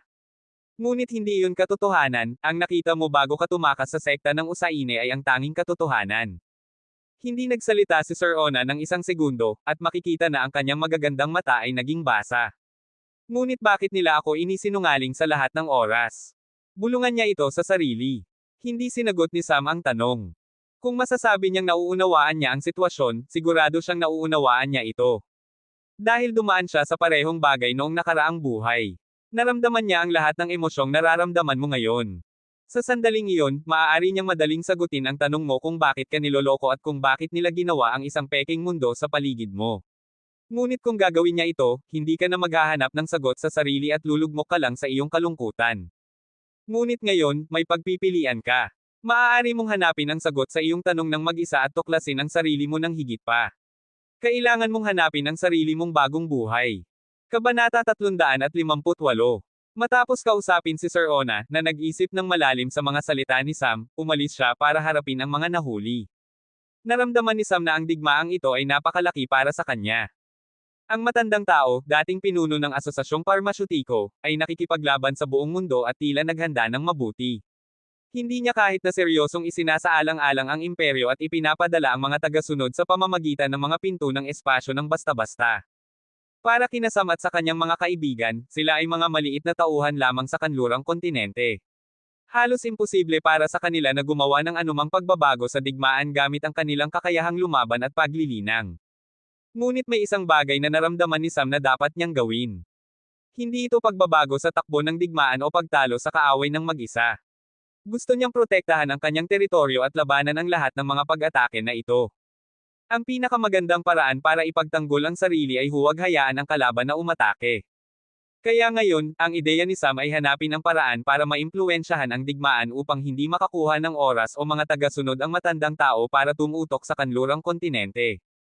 Sa layuning iyon, kumuha siya ng ilang nahuli at dinala sa laboratorio na kanyang ginawa sa loob ng kanyang palapag sa skyscraper. Ang unang ginawa ni Sam ay itali ang isang tagasunod sa mesa at gamitin ang kanyang kakayahang obserbahan para suriin ang buong katawan nito. Nang gawin niya ito, nakita ni Sam kahit na ang maliliit na hibla ng kalamnan sa katawan ng tagasunod. At napansin niya ang maraming kakaibang katangian. Ang una ay ang mataas na antas ng pagsipsip ng lakas ng kaluluwa. Maaaring hindi magamit ng mga tagasunod ang lakas ng kaluluwa para lumaban, ngunit ang lakas ng kaluluwa ay pa rin ang batayan ng kanilang lakas.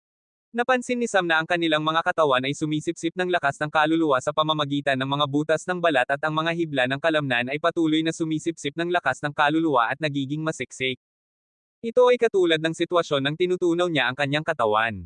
Ang kanyang mga hibla ng kalamnan at balat ay sumisipsip ng lakas ng kaluluwa para maging masiksik at malakas. Ang pangalawang kakaibang katangian ay ang buhay. Napansin ni Sam ang matinding dami ng buhay na nakatuon sa katawan ng tagasunod. Sa una, naramdaman niya na hindi ito normal at akalain niyang isang tagasunod lang ang kakaiba ng ganito, ngunit nang suriin niya ang dalawang natitirang nahuli, napansin niya ang parehong kababalaghan sa kanilang mga katawan. Ang kanilang mga katawan ay naglalaman ng napakasiksik na buhay. Karaniwan, ang anumang buhay na nilalang ay may buhay sa loob ng kanilang sistema, ngunit ang buhay ng isang tagasunod ay katumbas ng 10 beses ng isang karaniwang tao. Ito ay talagang imposible. Batay sa nalalaman ni Sam, ang ganitong dami ng buhay ay naroroon lamang sa ilang mataas na antas na table task o ilang napakahalagang halamang gamot. Ngunit makita ito sa isang tao ay isang bagay na hindi niya inaasahan. Doon lang niya pinataas ang kanyang pagtuon sa pagmamasid at natuklasan na ang kanilang mga katawan ay hindi lamang sumisipsip ng lakas ng kaluluwa, kundi naglalabas din ng walang katapusang buhay sa pamamagitan ng mga butas ng balat. Kahit na may ganitong dami ng buhay sa kanilang mga katawan, ang pinakakakaibang bagay ay patuloy itong tumataas sa paglipas ng panahon at walang palatandaan na titigil. Napansin niya na ang lakas ng kaluluwa na sinusipsip ng tao ay hindi lamang na-convert sa lakas ng katawan, kundi pati na rin sa malaking imbakan ng buhay. Ang pagkakaroon ng ganitong dami ng buhay ay nagpaliwanag ng isa pang kakaibang kababalaghan sa kanilang mga katawan, at iyon ay ang pagpapagaling. Ang kanilang mga katawan ay lubhang kakaiba na ang bawat suntok na tumatama sa kanila ay mabilis na gumagaling. Naghahawak si Sam ng kutsilyo at gumagawa ng mga sugat sa kamay ng tagasunod. Ang tagasunod ay hindi naglalabas ng tunog ng sakit at may katangahang ngiti pa rin ng isang cultista. Maging si Sam ay naramdaman na kakaiba nang tingnan niya ang mukha nito. Matapos gumawa ng ilang mababaw na sugat at ilang malalim na hiwa, nagsimulang obserbahan ni Sam ang bilis ng pagpapagaling. Nang gamitin niya ang kanyang kakayahang obserbahan habang nagpapagaling, napansin niya na ang dami ng buhay na ginagamit para pagalingin ang mga sugat ay talagang mas marami kaysa sa buhay na kailangan para pagalingin ang mga karaniwang tao. Ngunit sa karaniwang kaso, kailangan ng isang manggagamot na gayahin ang buhay at kontrolin ito. Ngunit para sa mga taong ito, walang pangangailangan ng manggagamot, ang buhay ay napakalakas na nagpapagaling ng mga sugat. Ngunit ang bilis ng pagbabalik ng buhay ay nagulat sa kanya. Matapos pagalingin ang mga sugat, ang imbakan ng buhay ay kumuha lamang ng kalahating oras para maging buo muli, ngunit sa panahong ito, ang lakas ng kaluluwa ay hindi sinisipsip ng mga kalamnan, ganap itong na-convert sa buhay para punan muli ang imbakan. Gustong subukan ni Sam ang hangganan ng pagpapagaling at nagsimulang gumawa ng iba't ibang antas ng mga sugat. Makalipas ang isa pang kalahating oras, napunta siya sa conclusion na hanggat ito ay isang sugat sa laman na hindi nakakaapekto sa mahahalagang bahagi, ang pagpapagaling ay halos agad. Matapos iyon, kumuha siya ng espada at pinutol ang braso ng unang tagasunod. Hindi bumalik ang braso. Ang tahi ng braso ay gumaling, ngunit walang palatandaan ng pagbabalik ng braso. Obserbahan niya ang buong proseso at napansin na ang buhay ay pinigilan na pagalingin ang buong braso at naramdaman niya na may dalawang dahilan. Ang isa ay walang patnubay para sa buhay na pagalingin ang braso. Para muling lumaki ang braso, hindi lamang ang paggaya ng buhay ang kailangan ng patnubay sa buhay upang lumaki ang mga selula sa isang tiyak na paraan para maayos ang braso. Dito, maraming buhay, ngunit walang patnubay para maayos ang braso. Sinuri ni Sam ang teorya sa pamamagitan ng pagputol ng kalahating braso sa kabilang bahagi at pagputol lamang ng palso para sa isa pang tagasunod, at pagkatapos ay isang daliri. Ang huling conclusion ay kahit gaano kaliit ang permanente na paghihiwalay, imposible para sa kanila na muling buuin ang isang pinutol na bahagi ng katawan. Ngayon, nalaman ni Sam ang lahat ng kakaibang katangian at ang mga dahilan para sa mga katangiang iyon sa loob ng mga katawan, at ngayon na ang oras para mag-isip ng paraan para labanan sila. Bago iyon, sinubukan ni Sam na tingnan ang mga table task na gumawa sa mga tao ng ganito. Gusto niyang malaman kung ano ang mga sangkap, ngunit hindi ito madali na buksan ang mga table task at tingnan ang mga sangkap. Sinubukan niya ang lahat ng uri ng eksperimento, ngunit nakahanap lamang siya ng dalawang sangkap at ang dalawang ito ay dugo ng dalawang magkakaibang hayop. Ang isa ay isang illusion snake. Ang lahat tungkol sa ahas na ito at sa katawan nito ay nauugnay sa ilusyon, hipnotismo, at pagpapabago ng isip. Ang pangalawa ay dugo mula sa isang espesyal na bahagi ng isa pang hayop na tinatawag na black-shelled turtle. Ang pawikan na ito ay may matinding dami ng buhay at pinakamahabang buhay sa planeta. Bagamat natagpuan ni Sam ang mga sangkap na ito at maaaring ikumpara sa ilang kakaibang katangian sa mga katawan ng mga tagasunod, walang paraan para direktang gamitin ito para labanan sila. Ngunit may iba pang paraan. Ang unang ginawa ni Sam ay subukang pagalingin ang isang tagasunod na pinutol ang braso. Batay sa nalalaman niya, ang kawalan ng patnubay sa buhay ang tanging dahilan kung bakit imposible para sa kanila na muling lumaki ang braso, kaya gusto niyang malaman kung maaari niyang ibigay ang patnubay. Ngunit sa sandaling nagsimulang magpagaling, ang buhay na ginawa ng kanyang lakas ng elemento ng liwanag ay tinatanggihan ng natitirang buhay. Ito ay parang dalawang likido na hindi naghahalo dahil sa pagkakaiba ng densidad. Lalong nagulat siya sa reaksyon ng buhay, ito ay lubhang magulo at kahit na may kamalayan. Ito ay parang isang ibang nilalang na naninirahan sa loob ng katawan ng tagasunod. Ito ay mas katulad ng isang parasito na naninirahan sa isang host, at nagbigay ito sa kanya ng ilang ideya. Naramdaman ni Sam na maaari nilang gamitin ang bagay na ito. Nagsimulang magsagawa ng iba't ibang eksperimento para malaman kung ano ang tunay na kahulugan ng kakaibang pag-uugali ng buhay at natuklasan ang ilang detalye na binaliwala niya noon. Ang buhay ay hindi lamang malaki ang dami, kundi siksik hanggang sa makita. Ang buhay na nagpapagaling sa kanila ay hindi rin talagang isang pribilehiyo, ito ay mas katulad ng isang epekto. Ang buhay na kumikilos bilang isang parasito ay nagpapagaling sa tao dahil nais nitong protektahan ang host. Matapos ang ilang oras, gustong kumpirmahin ni Sam ang isa pang bagay at pinatay niya ang isang tagasunod mismo sa mesa. Sa lahat ng panahong iyon, inilagay niya ang kanyang kamay at pinananatili ang kanyang kakayahang obserbahan sa buong hangganan. Ang bukol ng buhay ay nagsimulang lumipat ng pababa at pataas, dahan-daang lumabas sa katawan at nagsimulang sayawan ng ligalig sa hangin. Habang pinapanood ni Sam ang masa ng buhay na lumilipat, umabot ito sa pinakamalapit na tagasunod at nagsimulang pagsamahin sa buhay na naroroon na sa taong iyon. Kabanata 359. Tiningnan ni Sam ang patay na katawan na walang palatandaan ng paggalaw, ngunit agad itong tumanda dahil sa paglabas ng buhay, naging lubhang tuyo at nabasag ang balat. Sinuri niya muli ang katawan at natuklasan na maliban sa paglabas ng buhay at ang agarang pagbabago na nangyari dahil sa biglang paglabas nito, ang katawan ay lubhang malakas at matibay pa rin. Pinapanood niya kung paano dahan-daang naging patay na nabubuhay ang katawan. Hindi alam ni Sam kung bakit ito nangyari, dahil mula sa sinabi ni Philip, sila ay naging patay na nabubuhay lamang kapag sila ay sinipsip ng iba. Kung ihahambing niya ang paglabas ng buhay mula sa katawan patungo sa ibang tao bilang pagsipsip, kung gayon ang kababalaghan ng mga patay na nabubuhay ay may katuturan. Obserbahan niya ang katawan at napansin na pinatay niya lamang ang tao sa pamamagitan ng pinsala sa puso gamit ang kanyang pagkawasak ng kaluluwa. Ngunit ang natitirang bahagi ng katawan ay lubhang buo. Gustong kumpirmahin ni Sam ito, ngunit ngayon, pinutol niya ang ulo ng isa pang tagasunod at tiniyak na ang katawan at ulo ay lubhang malayo nang walang anumang uri ng kontak. Ngayon, lumabas ang buhay ngunit karamihan nito ay kumalat sa hangin. Ngunit ang bahagi ng buhay ay ganap na sinipsip ng pangatlong natitirang tagasunod. Tiningnan niya ang huling natitirang tagasunod na sinipsip ang buhay at napansin na talagang tumataas ang lakas nito, ngunit nananatili pa rin siyang baguhan. Naramdaman niya na kailangan niya ng higit pang paksa para matukoy kung paano gumagana ang sistema ng mga patay na nabubuhay. Ngunit ngayon, mayroon siyang buhay na paksa at isang paksa na patay na nabubuhay at nagsimulang gumawa ng eksperimento. Nagsimulang kolektahin niya ang mga halamang gamot na nauugnay sa buhay.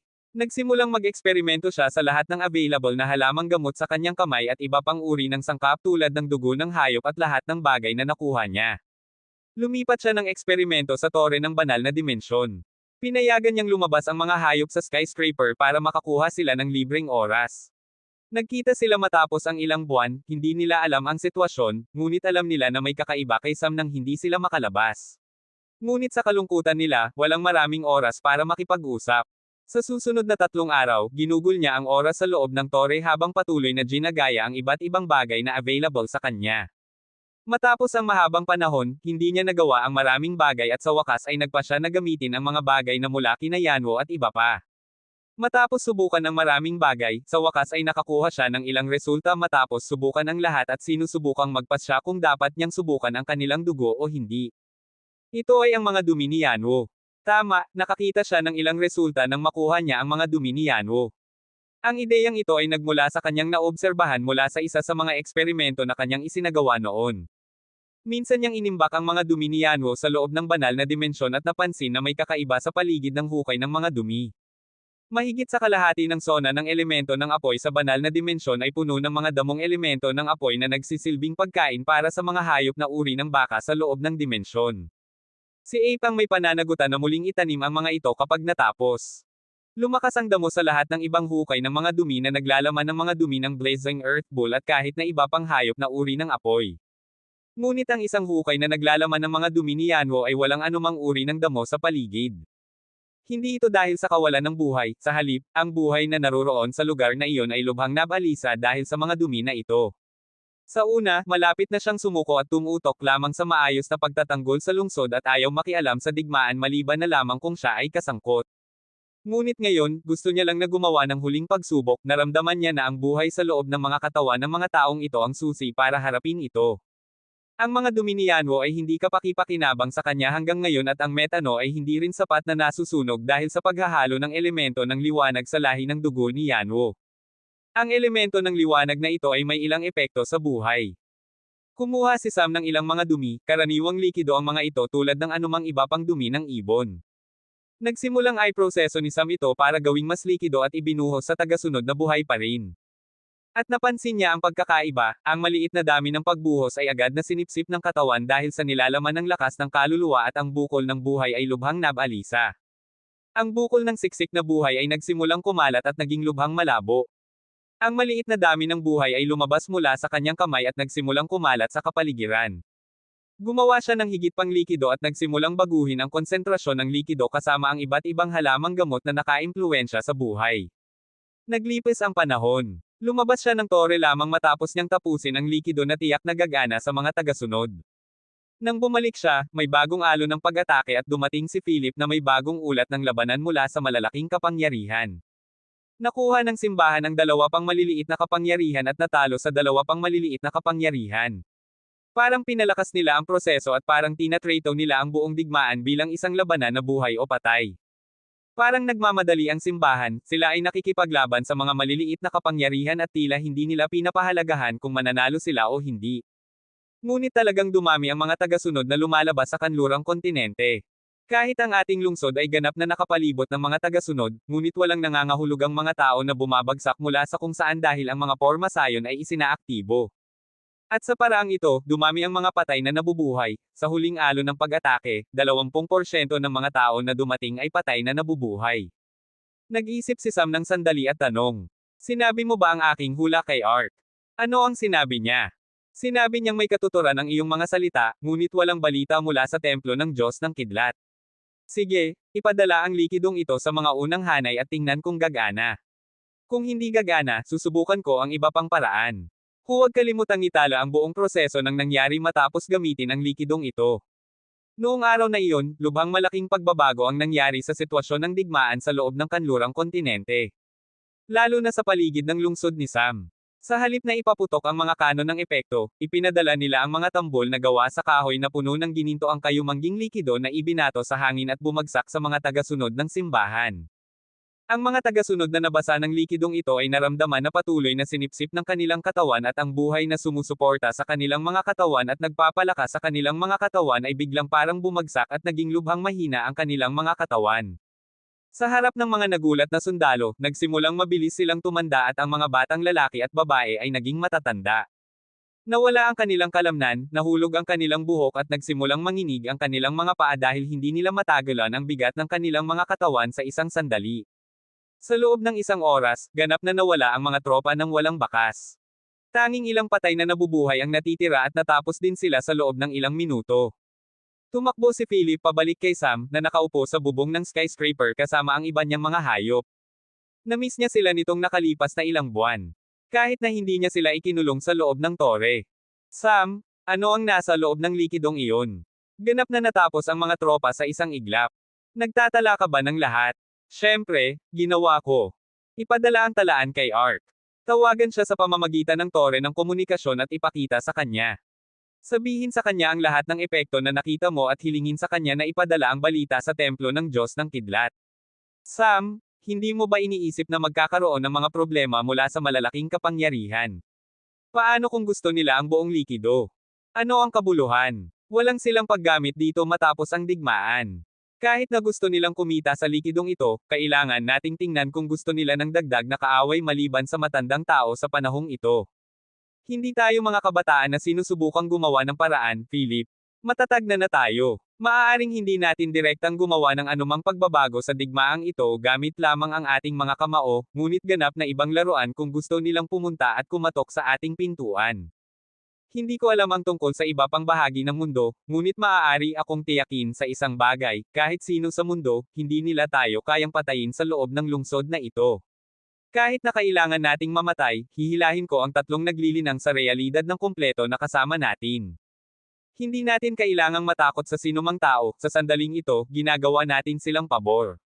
Umaasa tayong hindi bababa sa medyo nagpapasalamat sila, kung hindi, mayroon akong paraan para harapin sila. Kabanata 360. Sa susunod na 4 na araw, ganap na lumamig ang digmaan sa kanlurang kontinente.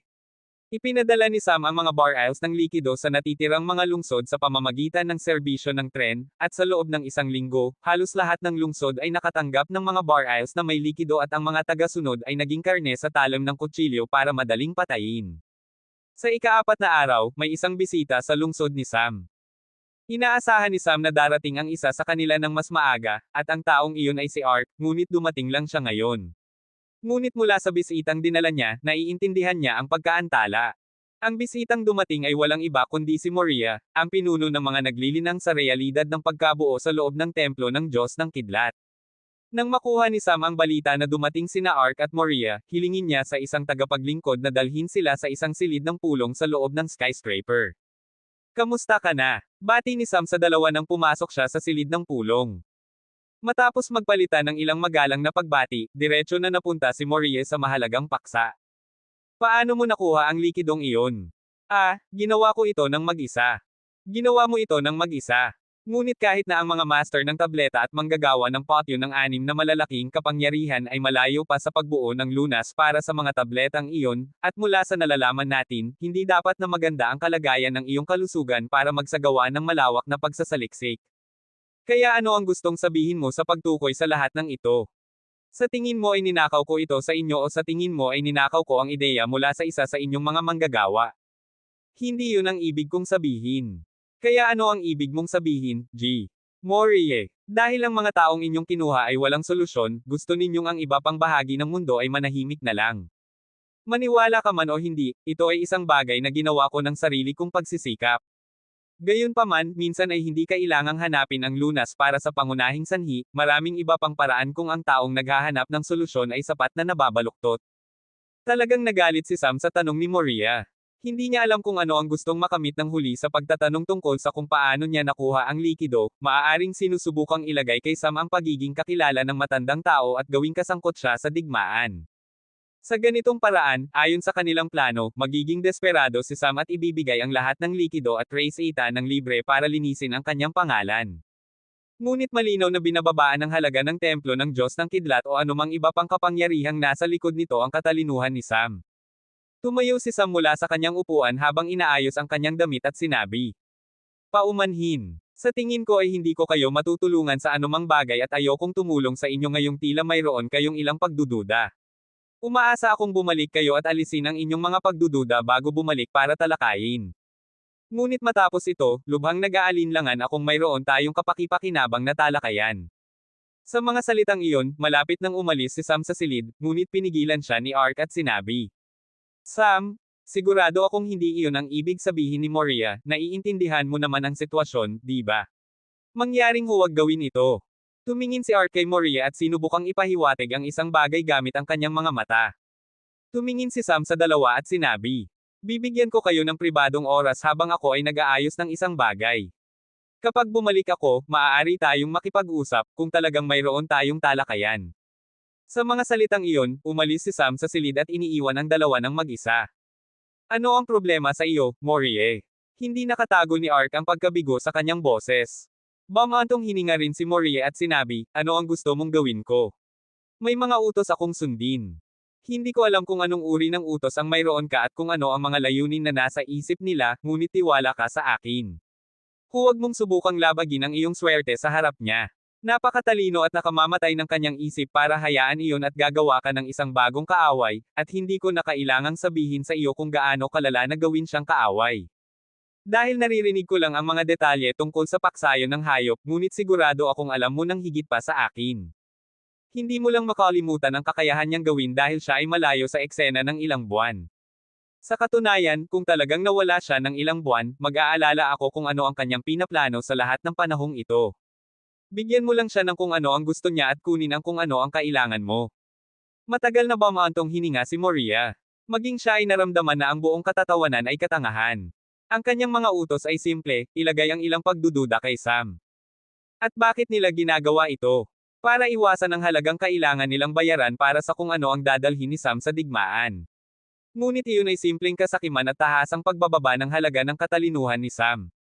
Nang kausapin niya ang mga nakatitaas doon, may isang bagay na napansin niya mula sa kanila, malinaw na binababaan nila ng halaga si Sam dahil sa kanyang edad at paglilinang. Kahit na ang pagkatalo ng paksayo ng hayop ay simpleng inugnay sa kawalan ng pag-iingat at katangahan ng paksayo ng hayop mismo, ang papel ni Sam ay binabaan ng halaga.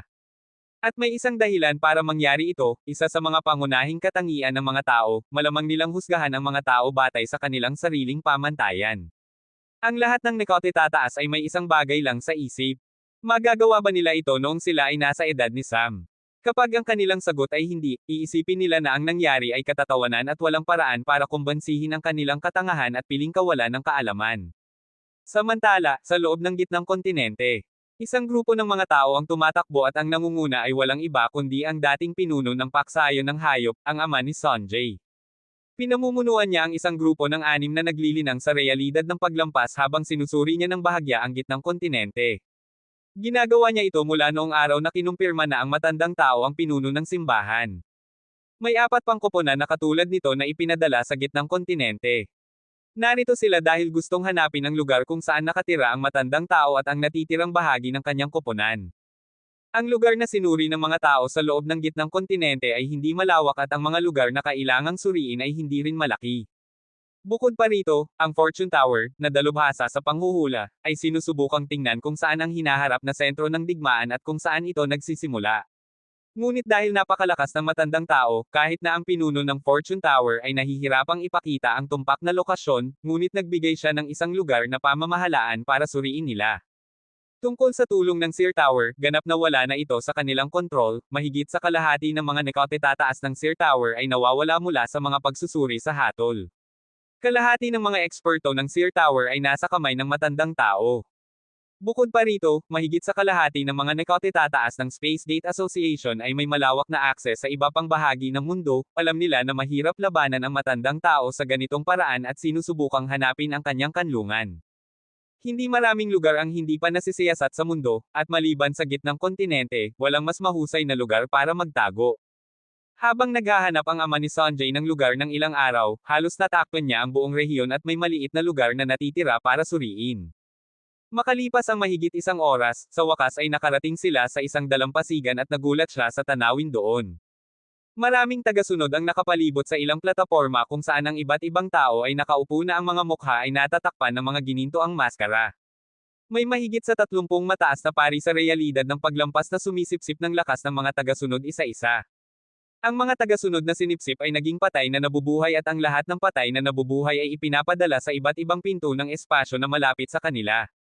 Ang ama ni Sanjay na nakatingin sa buong tanawin mula sa malayo ay nahihirapang tanggapin ang bagay na ito.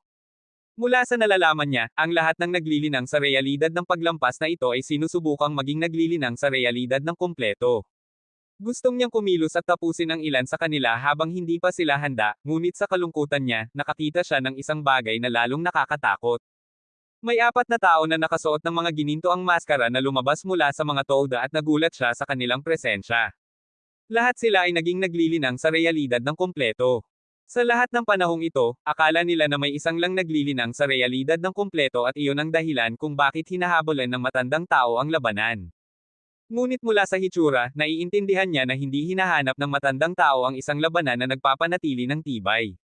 Hinahanap niya lang ang mga bagong tagasunod para matagumpay na itaas ang natitirang mga mataas na pari na maging naglilinang sa realidad ng kumpleto. Habang iniisip niya kung anong kahihinatnan ang haharapin nila kung mangyari ito, naramdaman ng isa sa mga naglilinang sa realidad ng kumpleto ang kanyang presensya at tumingin sa kanya. Agad na lumingon ang ama ni Sanjay at nagsimulang tumakbo habang ipinahiwatig sa mga naglilinang sa realidad ng paglampas na nasa likuran na tumakbo rin.